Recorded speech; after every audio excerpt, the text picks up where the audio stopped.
I'm Rishikesh Krishnan. I'm currently the director of the Indian Institute of Management at Indore. So as you all know, we are facing a lot of challenges as far as growth and competitiveness is concerned. We have several Indian companies who have done extremely well, but there are many more who are doing well but are not always recognized. We need to create more role models for the rest of the corporate sector. So I'm delighted that the Porter Prize is being awarded to companies who have done really well on the competitiveness front, because these companies who get the Porter Prize will now act as role models to others in the economy. I think if you want to be more competitive in the global scenario, the most important thing is getting the fundamentals right. For me, the fundamentals are 3 or 4 things. The first thing is you want to make sure that the key inputs are available at competitive prices. I'm talking about things like electricity, water, other raw materials. The second important thing is getting logistics right.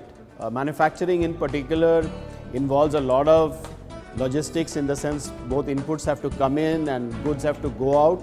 So unless your logistics is competitive, no individual company will be competitive.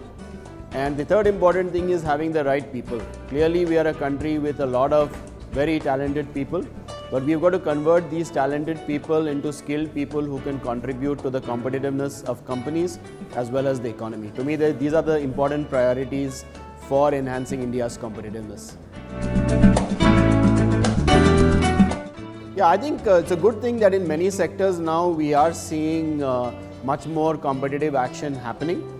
Competition spurs innovation, it acts as a pressure on companies to do things better. People come up with completely different ways of doing things. So I'm happy that in many sectors we are seeing increases in competition. However, there are some sectors where we're still not seeing that level of competition, and I hope we will have new players entering those sectors in the years ahead. See, I think we have been talking about manufacturing for a long time. And to be fair, even earlier governments realized that manufacturing is very important. But we have not really got our act together so far in terms of creating the right conditions for manufacturing to survive and prosper. So I hope this new initiative by the Prime Minister will really spark that kind of attention.